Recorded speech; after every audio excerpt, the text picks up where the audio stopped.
नमस्कार, जय हिंद दोस्तों। कैसे हो आप लोग? आई होप आप सब अच्छे होंगे। स्वागत करता हूं आपका न्यूज़ मैनिया चैनल पर। स्टार्ट करते हैं हम अपनी इस हफ्ते की न्यूज़ को।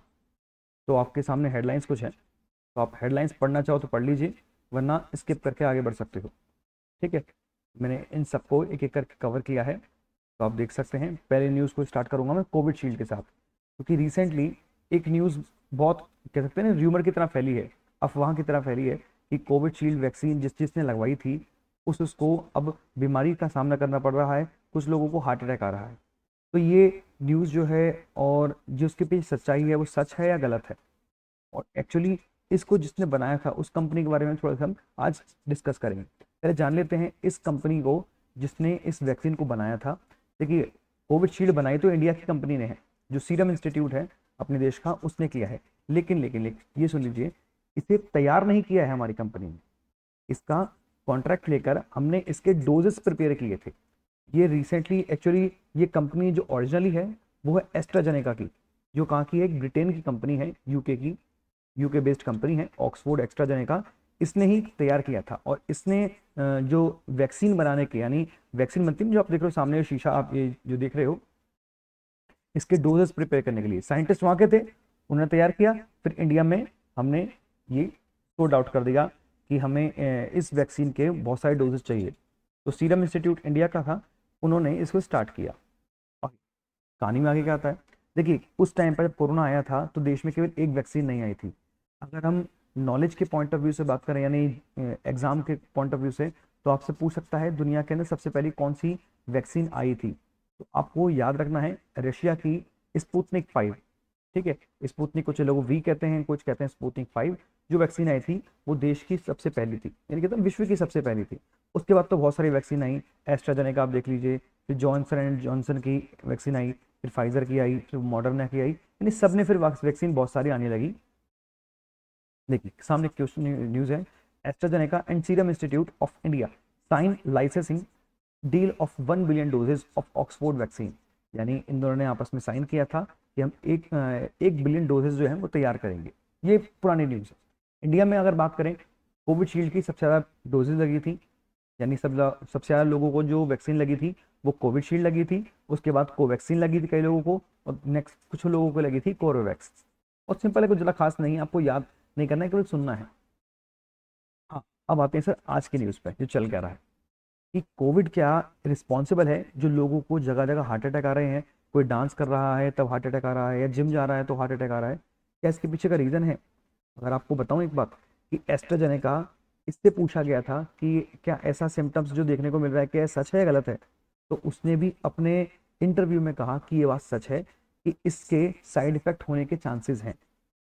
अब दिमाग में शॉक लगेगा, क्या ऐसा पॉसिबल है कि साइड इफेक्ट हो जाएंगे? इसके साइड इफेक्ट हैं, और हम सबने वैक्सीन लगवा भी ली और हमें किसी ने बताया भी नहीं। देखिए, लेकिन एक चीज़ जान लीजिए, घबराने वाली कोई बात नहीं है। एस्ट्राजेनेका ने कहा इसके साइड इफेक्ट तो हैं, लेकिन साइड इफेक्ट जो है ना वो इसके अभी नहीं दिखाई। एक्चुअली जब वैक्सीन लगी थी ना, उसके 4 से लगभग 42 दिन के अंदर अंदर ही साइड इफेक्ट दिखाने, मतलब दिखने लगते। अगर आपने वैक्सीन लगवाई है तो 4 से 40 दिन के अंदर ही अंदर आपको इसके साइड इफेक्ट दिखेंगे। लेकिन हमें वैक्सीन लगाए हुए इंडिया के अंदर लगभग 1 से 1.5 साल हो चुका है। तो यानी हम अगर बात करें इस चीज़ के लिए क्या साइड इफेक्ट हैं, तो नहीं है। क्योंकि अगर साइड इफेक्ट होने होते तो पहले ही हो चुका होता, लेकिन अब ऐसा कुछ नहीं है। तो मार्केट में जो र्यूमर फैला है ना वो गलत है, इस पर इसलिए ध्यान न दें। आगे देखिए, वही चीज़ न्यूज़ की जगह जगह लोग जिम जा रहे हैं या ज़्यादा हैवी वर्कआउट कर रहे हैं तो इसकी वजह से देखने को मिल रहा है, तो केवल अफवाहें हैं। ये बात हमारे देश के जो यूनियन हेल्थ मिनिस्टर हैं मनसुख मांडविया, उन्होंने भी कहा था कि COVID vaccine is not responsible for heart attacks. क्योंकि ये केवल हम ही नहीं कह रहे हैं, हमारे जो डॉक्टर्स हैं उन्होंने भी इस पर रिसर्च किया और बताया। देखिए, सबके आपके सामने न्यूज़ है, मैं अपने पास से कुछ नहीं बता रहा हूँ कि आपको लगे अब ऐसा क्यों है, उसके पीछे जान लीजिए। और आपने जो बताया कि साइड इफेक्ट हैं, साइड इफेक्ट क्यों हैं, ये भी हमें जानना बहुत ज़रूरी है। क्योंकि आज नहीं तो कल किसी, आज छोटे मोटे एग्जाम में नहीं, लेकिन हाँ किसी अब गवर्नमेंट एग्जाम की तैयारी कर रहे हो तो वहाँ ऐसी चीज़ें पूछ सकते हैं। तो ऐसा रीज़न क्या है? एस्ट्राजेनेका एडमिट, स्वीकार कर लिया उसने कि COVID vaccine can cause rare side effect in court document for first time, कि पहली बार इसने एक्सेप्ट कर लिया कि इसके साइड इफेक्ट हैं। तो साइड इफेक्ट क्यों हैं, तो ये जान लीजिए, क्योंकि इसके अंदर एक सिंड्रोम मिला है हमें, वो है टीटीएस नाम का सिंड्रोम। यानी आप कह सकते हो कि इस जो आपकी वैक्सीन है इसके अंदर हमें एक सिंड्रोम देखने को मिला है जो बॉडी के अंदर कुछ प्रॉब्लम ला सकता है। सर वो सिंड्रोम का नाम क्या है? वो है टीटीएस। थोड़ा नाम टिपिकल लग रहा है ना, सारे बायोलॉजी के जितने भी नाम है सब ऐसे मिलते हैं। ये है आपका थ्रोम्बोसिस थ्रोम्बोसाइटोपेनिया सिंड्रोम। है क्या सर, ये क्या काम करता है? तो नीचे आपको देखोगे लिखा हुआ होगा the syndrome causes major blood clots. Sir ये क्या है? आपने शायद सुना होगा पहले या पढ़ा भी होगा कि हमारे जो ब्लड फ्लो करता है, जो हमारी वेन्स में से, नसों में से ब्लड जाता है, और हमारा जो हार्ट है, ठीक है, वो हार्ट क्या करता है? पूरी बॉडी के अंदर हमारा जो ब्लड क्या है वो पंप करता है। अब कौन से अगर मुझे बताओ, आपका जो ब्लड है अगर वो गाढ़ा हो जाएगा, बहुत ज़्यादा हैवी हो जाएगा, इसमें क्लॉटिंग हो जाएगी, गांठ बन जाएंगी, तो क्या होगा? लंप्स बनने से इसको पास होने में दिक्कत होगी, आपके हार्ट को ज़्यादा पंप करना पड़ेगा, प्रेशर लगाना पड़ेगा। अगर आपके हार्ट पे ज़्यादा लोड आ जाएगा तो ऑब्वियसली बात है आपके हार्ट को क्या हो जाएगा? अटैक तो आएगा ही आएगा, हार्ट फेल हो जाएगा। बस यही रीज़न है हार्ट फेल होने का। और जो हो रहे हैं वो इसकी वजह से नहीं हो रहे, वो जनरली हैवी वर्कआउट की वजह से हो रहे हैं या प्रॉपर डाइट फॉलो ना करने की वजह से हो रहे हैं। तो इससे उसका कोई लेना देना नहीं है। मैं आपको केवल समझा रहा हूँ कि टीटीएस जो सिंड्रोम है उसके अगर साइड इफेक्ट आते 40 से 42 दिन के बीच बीच में, तो क्यों आते? तो इस सिंड्रोम की वजह से। ये मेरी न्यूज़ नहीं है, ये दैनिक भास्कर की न्यूज़ है, इंडियन एक्सप्रेस की न्यूज़ है, और बहुत सारे जो मैंने अखबार आपको दिखा दिए हैं उसकी सबकी न्यूज़ है। देखिए, हम जानते हैं हमारा जो ब्लड है, ब्लड के अंदर हमें आरबीसी सुना होगा आपने, रेड ब्लड सेल्स मिलते हैं, डब्ल्यूबीसी मिलता है, ठीक है, व्हाइट ब्लड सेल्स मिलते हैं, उसके हमें मिलते हैं प्लेटलेट्स। सर ये प्लेटलेट्स क्या काम करते हैं? देखिए, प्लेटलेट्स क्या हैं? ये भी हमारे ब्लड्स के छोटे छोटे कहते हैं ना, एक लिक्विड फॉर्म होती है जो जब हमारी बॉडी में कहीं चोट लगती है ना, आपने कहा कहीं घाव बाहर बाहर चोट लग जाती है, तुरंत घाव भर जाता है। तो घाव भरता क्यों है? वो इस प्लेटलेट्स की वजह से होता है। क्योंकि प्लेटलेट्स क्या है, उस तुरंत हमारे बॉडी के अंदर जैसे चोट लगी, तुरंत हमारे जितने भी न्यूरॉन्स है वो एक्टिव हो जाते हैं कि तुरंत चोट लग गई है, इस घाव को तुरंत भरने का काम करो, यानी हीलिंग का काम करो। अगर आपकी बॉडी के अंदर प्लेटलेट्स की कमी हो जाए तो क्या होगा? सर घाव भरेगा ही नहीं। वही चीज़ तो कर रहा है ये हमारी बॉडी में प्लेटलेट्स की मात्रा को गिरा रहा है। ये रीज़न था, ठीक है। और ब्लड में क्लॉटिंग, अब ब्लड में क्लॉटिंग होना बंद हो जाएगा, और खून के अंदर ये क्या हो रहा है? थक्के बन रहे हैं, इसी बोल रहे हो, नसों के अंदर ही क्या बन रहे हैं? ब्लड की क्लॉटिंग हो रही है, जिससे आपके हार्ट को ज़्यादा दिक्कत लगानी पड़ेगी, प्रेशर लगाना पड़ेगा, और हार्ट अटैक आने के चांसेस हैं। आई होप आपको समझ में आ गया होगा इसका, ठीक है। चलते हैं आगे की तरफ, नेक्स्ट न्यूज़ की तरफ।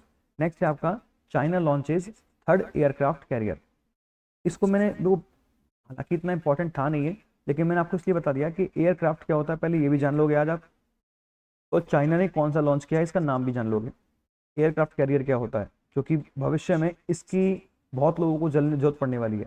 आप इस एयरक्राफ्ट को ऐसे समझ लीजिए कि अगर आपको एक कॉन्टिनेंट से दूसरे कॉन्टिनेंट जाना है, ठीक है, और बीच में बहुत बड़ा समुद्र है, बहुत बड़ा समुद्र है, जैसे पैसिफिक ओशन, अटलांटिक ओशन, और आपको अपने फाइटर प्लेन उड़ाने हैं, तो आप समुद्र में कैसे उड़ाओगे?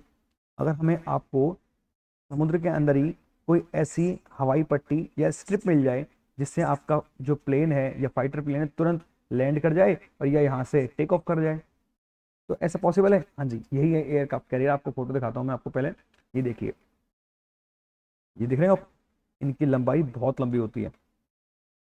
इसकी एग्जैक्टली तो अभी मेरे पास अभी है नहीं, शायद पीछे डेटा होगा उसमें बताऊँगा। ये आप देख रहे हो, ये रनवे हैं, जैसे आप हम प्लेन में जाते हैं ना, आपके एयरपोर्ट पे जाते हैं तो रनवे देखने को मिलते हैं। ये रनवे से यहाँ से प्लेन हमारा क्या करता है? टेक ऑफ करता है, फिर हमारा क्या है? नीचे उतरता है। तो ये वही चीज़ है, ये समुद्र में चलता फिरता, आपको समझ लो एयरक्राफ्ट कैरियर इसलिए बोलते हैं। दिख रहे हो आपको, दिखाई दे रहे होंगे फाइटर प्लेन दिखाई दे रहे हैं। ये भविष्य में वॉर के लिए बहुत काम आता है। ये हमारे देश में अब अपने देश ने ही बनाना चालू कर दिया, विदेशों में तो बहुत बन ही रहे हैं। तो वही चाइना के लिए है कि चाइना ने रिसेंटली अपना एक एयरक्राफ्ट कैरियर, इसका नाम है फूजियान, ये थर्ड नंबर का उसका है हाईएस्ट, उसने उसको स्टार्ट कर दिया है। इससे नंबर सेकंड जो है वो शेंगडोंग नाम का है, और फर्स्ट जो है वो शायद यूवी करके नाम है उसका, एग्जैक्टली मुझे नाम याद नहीं आ रहा, तो गलत नहीं बताना चाहूँगा। सेकंड जो है वो शेंगडोंग है। फूजियान जो है इसका काफ़ी पावरफुल जो उसने स्टार्ट कर दिया है, मतलब ये तैयार हो चुका है, अभी काम चालू होगा इसके अंदर, वो आगे देखते हैं। तो अब आगे बढ़ते हैं। ये देख सकते हो आप कैसे इसके फोटोज हैं, कितने कितने बड़े होंगे, आप सोच सकते हो जब इतने सारे इसके अंदर फाइटर प्लेन रखे हुए हैं, और फाइटर प्लेन अपने आप में बहुत बड़े होते हैं। देख सकते हो आप, कि कितने सारे प्लेन रखे हैं, तो कितना बड़ा कैरियर होगा ये। आगे आते हैं, देखिए ऊपर से इसी जो आपका फूजियान है इसकी ऊपर की फोटो है। अब आते हैं सर कुछ बात में, क्या इंडिया के पास भी है? यस, इंडिया के पास भी है। इंडिया के पास अपना आईएनएस विक्रांत, लेकिन इंडिया का आईएनएस विक्रांत जो है वो अब थोड़ा पुराना हो गया है। अपने पास इंडिया का जो नया बिल्कुल तरोताज़ा तैयार हुआ है, जो इंडिया ने खुद बनाया है रिसेंटली, जो आपको याद रखना है वो है, उसका नाम भी रखा है आईएनएस विक्रमादित्य। ठीक है, आईएनएस विक्रमादित्य। नहीं, मैंने कहीं बीच में शायद गड़बड़ कर दी। आईएनएस विक्रमादित्य जो है ना, वो हमारा पुराना था, हमने तैयार जो किया वो आईएनएस विक्रांत किया है। और एक और बना रहे हैं हम, आईएनएस विशाल, ये तीसरा और बड़ा होगा। देख सकते हैं इंडिया का जो है अभी इतना ज़्यादा खास नहीं है दुनिया के मुकाबले, तो देखो इंडिया के एयरक्राफ्ट में केवल 30 ही केवल प्लेन या कह सकते हो फाइटर प्लेन खड़े हो सकते हैं, जबकि अमेरिका का जो है, जो दुनिया का सबसे बड़ा है, अमेरिका के पास जो है, जो खुद न्यूक्लियर रिएक्टर से चलता है। ठीक है, एक परमाणु पनडुब्बी का तरह बना हुआ है ये, पनडुब्बी गलत बोल दिया, कि आपके न्यूक्लियर रिएक्टर चल रहा है ये। देख सकते हो कितने वजन ले आ सकता है, कितने लोगों को, क्रू मेंबर्स मतलब कितने लोग इसमें सवार हो सकते हैं, 4,500, और 75 एयरक्राफ्ट यानी इसके ऊपर लैंड कर सकते हैं। ऐसे ही ब्रिटेन का है क्वीन एलिजाबेथ, जिसमें 50 लोग कर सकते हैं, यानी 50 एयरक्राफ्ट, और 1600 क्या कर सकते हैं लोग इसमें रह सकते हैं। चीन का आ गया, अब देख सकते हो चीन का लियोनिंग आ गया, फिर रूस का आ गया एडमिरल।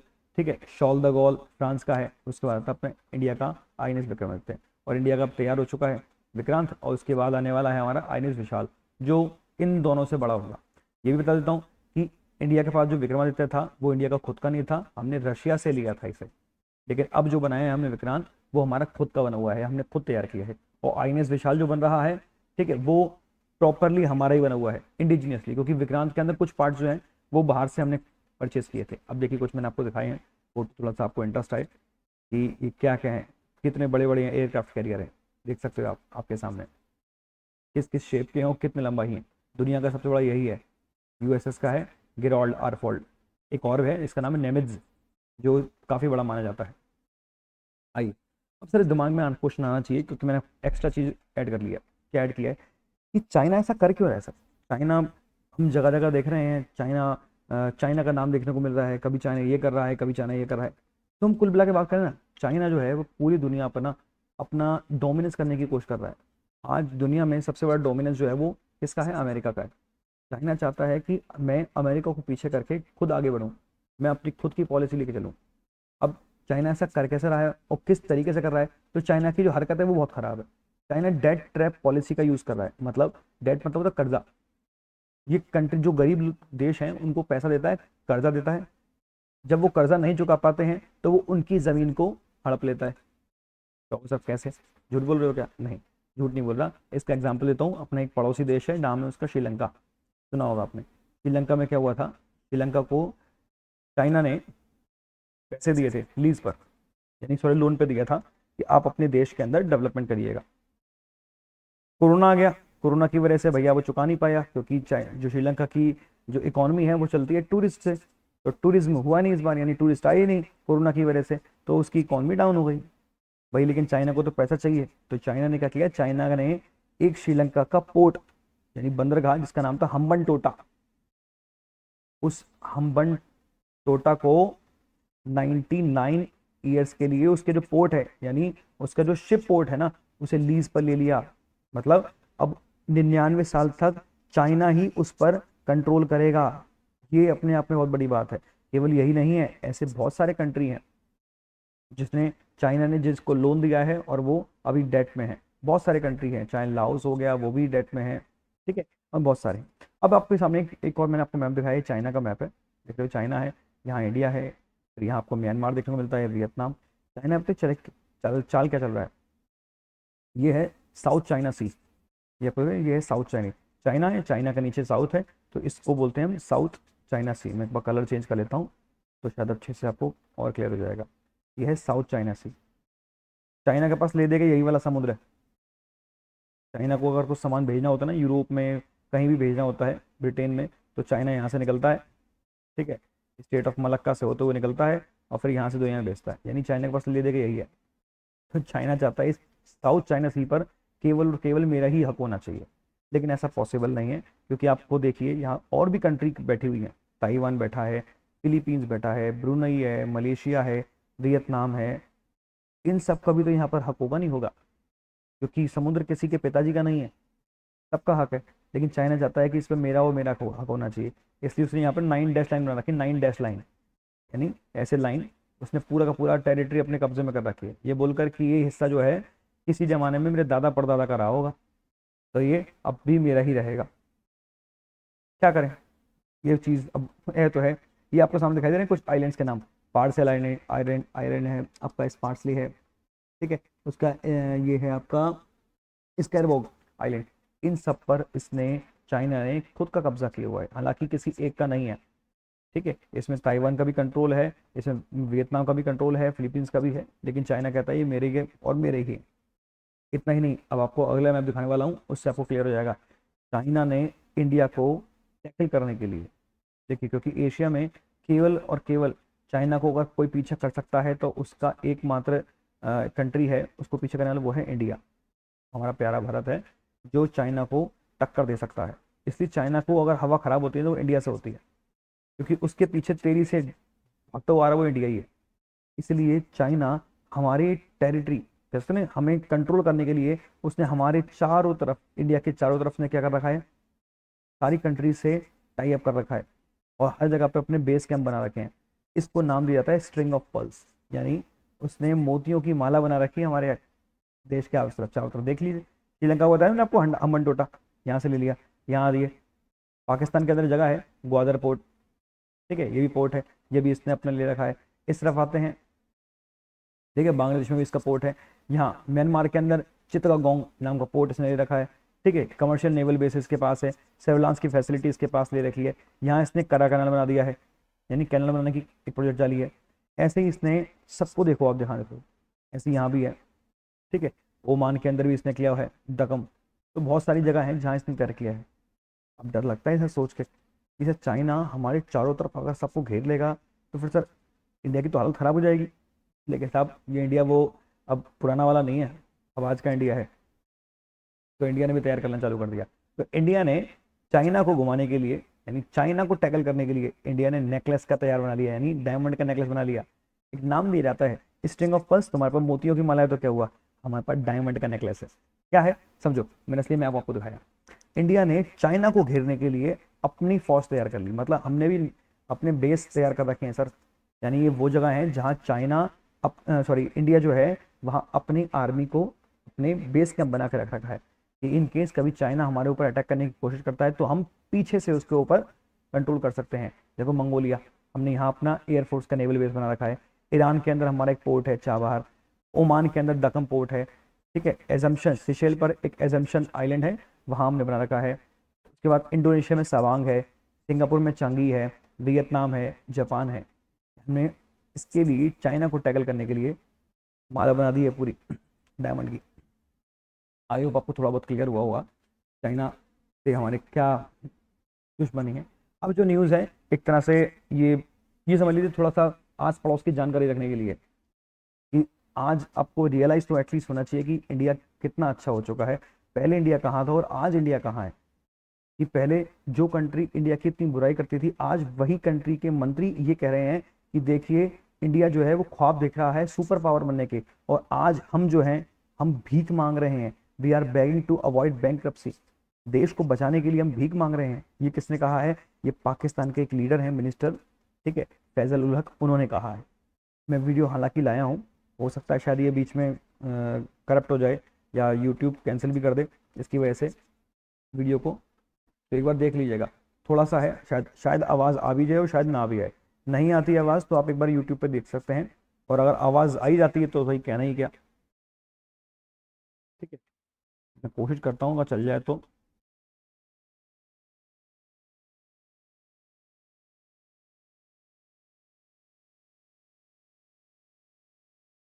एक कोशिश करूँगा, चलेगी नहीं पर गारंटी नहीं इसकी, नहीं चल रहा, ठीक है, ये वीडियो नहीं काम कर रही है। तो मैं आपको बता देता हूँ, वो ये है कि पाकिस्तान के जो मिनिस्टर हैं ये अपना भाषण दे रहे थे। ये पाकिस्तान की अपोजिशन पार्टी है, उसके लीडर हैं। इन्होंने भाषण दिया, भाषण में इन्होंने कहा कि 15 अगस्त के दिन 1947 में दो मुल्क एक साथ आज़ाद हुए थे, एक पाकिस्तान और एक इंडिया। आप उन दोनों मुल्कों को आज कंपेयर करके देखिए। एक देश जो इंडिया है वो दुनिया में सुपर पावर बनने की कोशिश कर रहा है, वो सपने देख रहा है कि हम सुपर पावर बनेंगे, और एक देश जो हमें वो आज भी हम अपने देश को बचाने के लिए भीख मांग रहे हैं। इसका सर रीज़न क्या है? ऐसा क्या है कि पाकिस्तान इतना डूब कैसे गया? क्या पाकिस्तान के पास पैसा नहीं था? पाकिस्तान पर पैसा था, और बहुत पैसा था, लेकिन पाकिस्तान ने अपने जो पैसा था उस पैसे को यूटिलाइज किया टेररिज्म के अंदर। इंडिया ने अपने पैसे को यूटिलाइज किया डेवलपमेंट के अंदर। उन्होंने कोशिश ये की कि बाकी और देशों में कैसे अशांति फैलाई जाए। तो इसलिए वहाँ की जो पॉलिटिक्स है वो बहुत, कहते हैं, चरमराई हुई है, बहुत खराब हुई पड़ी है, जिसकी वजह से इनको ये भुगतना पड़ रहा है कि आज उनके देश में हालत ऐसी है कि वहाँ महंगाई जो है वो इंडिया के मुकाबले कम से कम 10 गुनी है। हमारे यहाँ अगर कोई चीज़ 1 रुपए की है तो वहाँ 10 रुपए की है, समझ लीजिए। वहाँ हालत बहुत ख़राब है इस चीज़ के लिए। तो हमें अपने पड़ोसियों के देश को समझना चाहिए। एक बार, कई बार बच्चे मुझसे क्वेश्चन पूछते हैं, "तो अच्छा है ना पाकिस्तान डूब जाए, अच्छा है सब बांग्लादेश डूब जाए, हमारा तो फ़ायदा होगा"। लेकिन नहीं, एक चीज़ जान लीजिए, अगर कोई पड़ोसी मुल्क हमारा ख़राब होता है ना, तो उससे सबसे बड़ा लॉस हमें ही होगा। क्यों होगा ऐसा? तो आप खुद सोचिए, अगर आपका पड़ोसी जो है, आपको कोई पड़ोसी रहने वाला है, मान लीजिए आपके घर के पास कोई पड़ोसी है, और पड़ोसी जो है बहुत गरीब हो चुका है, उसमें पैसे नहीं है खाने के लिए। अब जब खाने के लिए पैसे नहीं है तो भैया ज़िंदगी चलाने के लिए कुछ ना कुछ तो करेगा वो। तो क्या करेगा? या तो वो चोरी करेगा, या वो, कहते हैं, चोरी करेगा, रॉबरी करेगा, या किसी को मारेगा, यानी गलत कदम उठाएगा। तो वही चीज़, अगर पाकिस्तान थोड़ा सा भी और ख़राब होता है, डूबने की कोशिश होता है, तो पाकिस्तान के लोग जो हैं वो अपने देश को छोड़ेंगे और पड़ोसी देश में जाएंगे। और पड़ोसी देश कौन है? इंडिया है, अफगानिस्तान है, ईरान है। अगर उसके देश के लोग ऐसी जगह पे भागेंगे तो वहाँ भी क्या होगा? वहाँ पे नुकसान ही होना है। ठीक है, तो ये रीज़न है कि ऐसा नहीं होना चाहिए कि देश हो। हालांकि आईएमएफ जो है, यानी जो इंटरनेशनल मॉनेटरी फंड है दुनिया के अंदर, ये वो बैंक है जो दुनिया में जो कंट्रीज बैलेंस ऑफ पेमेंट, यानी ऐसे प्रॉब्लम से जूझते हैं जिनके पास पैसा नहीं है, जो डूबने वाले हैं, जिनकी इकॉनमी बहुत ख़राब हो चुकी है, तो उनको ये लोन देता है। तो अभी आईएमएफ ने पाकिस्तान को थोड़ा सर्वाइव करने के लिए लोन दिया है, ताकि वो सर्वाइव कर सके। काफ़ी टाइम से मांग रहा था पाकिस्तान लोन, लेकिन दे नहीं रहा था ये, लेकिन अब सुनने में आया है कि इसको अब दे दिया है। आइए साहब, नेक्स्ट न्यूज़ पे बहुत काम किया, बहुत मज़ेदार न्यूज़ है।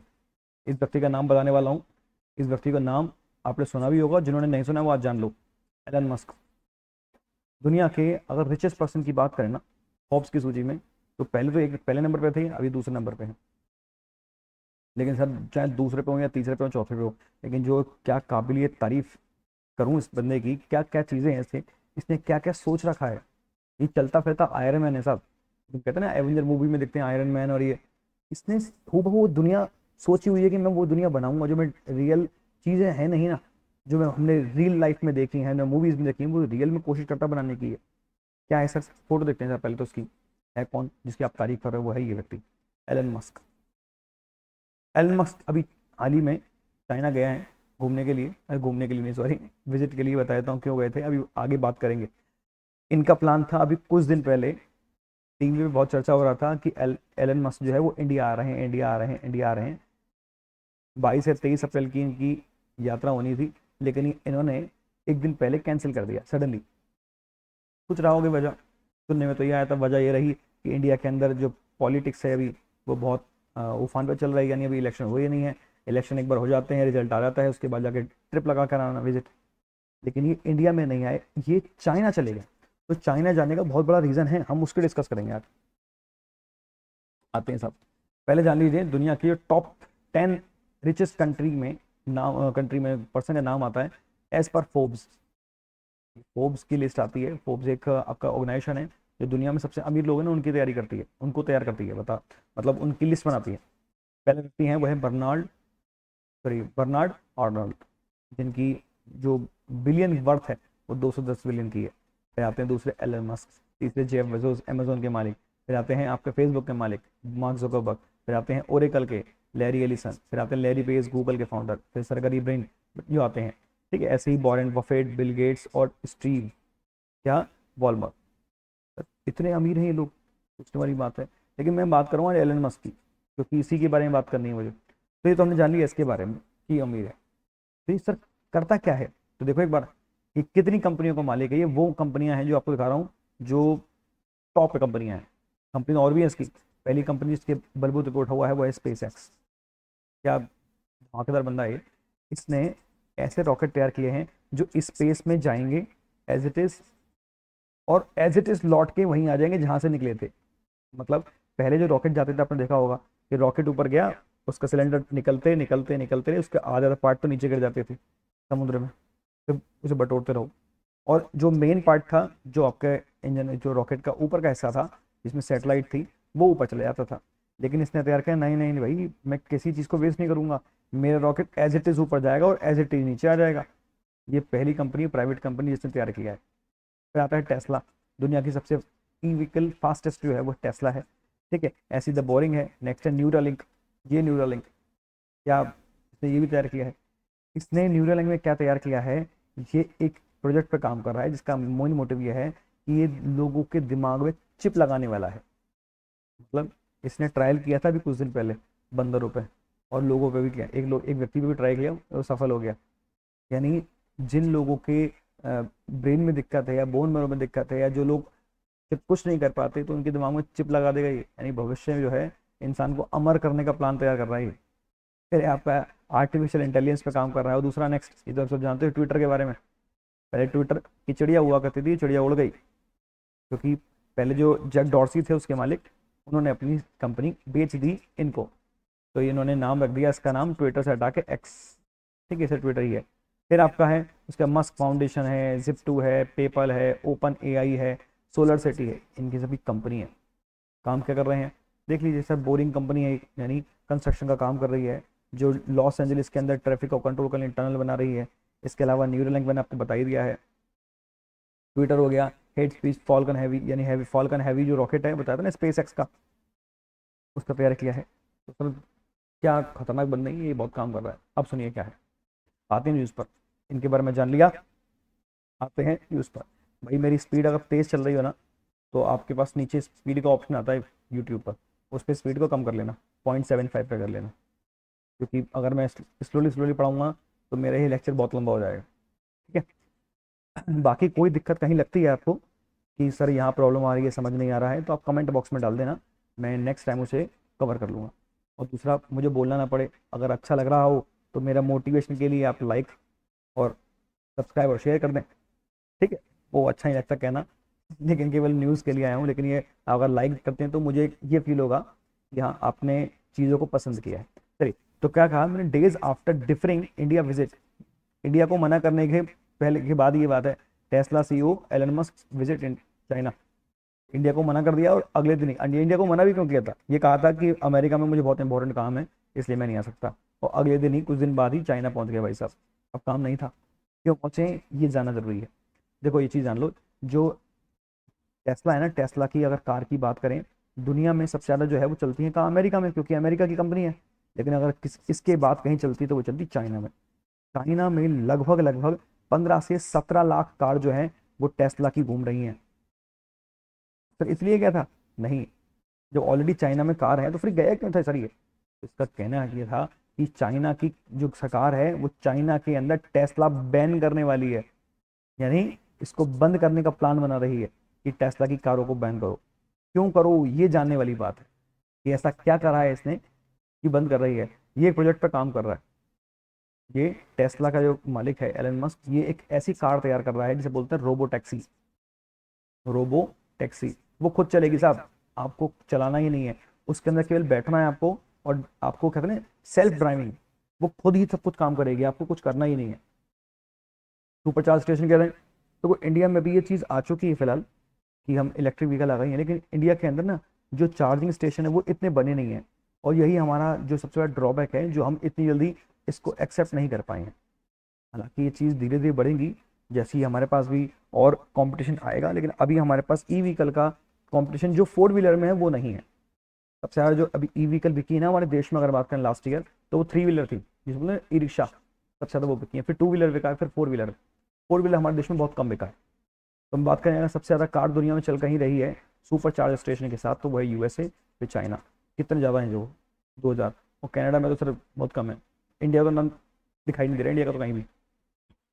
ठीक है, अब बात करते हैं किसके बारे में मैंने बात करा, वो था रोबो टैक्सी। देख रहे हो सर, इसको बनाने का काम कर रहा है, यानी एक ऐसी टैक्सी तैयार कर रहा है कि इसमें आप बैठ जाइए आराम से और आप अपनी लोकेशन डाल दीजिए, इसकी गाड़ी अपने आप चलेगी, अपने आप रुकेगी, आपको कुछ नहीं करना, कहीं भी जाना नहीं है, ये अपने आप ही ड्राइव करेगी। ये इस टैक्सी को प्लान कर रहा है, और प्लान करने की वजह से चाइना की गवर्नमेंट बंद कर दी है कि भैया आप ये बंद करो अपना प्रोजेक्ट। क्यों बंद करो, अब जान लीजिए। आप तो खुद जानते हो कि सीधी सी बात है, अगर टैक्सी चलाएगा, रोबो टैक्सी यानी खुद ड्राइव करेगी, तो इसको सड़कों की जानकारी होनी चाहिए। इसने अपनी कार में कैमरे लगाए हुए हैं, तो कैमरों ने क्या किया है, पूरे के पूरे जो चाइना के अंदर जगह है वहां पर उन्होंने अपने जगह की फोटो खींच रखी, सड़कों की क्या कर रखी है, फोटो खींच रखी है, रोड्स की फोटो खींच रखी है। फिक्स है। हालांकि चाइना जो है वो अमेरिका को एक आंख सुहाता नहीं है, लेकिन फिर भी उसके अंदर चाइना ने एलन मस्क को न्योता दे रखा है, बुला रखा है, काम कीजिए, क्योंकि ये पावरफुल बंदा है, अपने आप में बिजनेसमैन है। तो हुआ क्या कि इसने, यानी इस कार ने सारी फोटो खींच रखी चाइना की सड़कों की।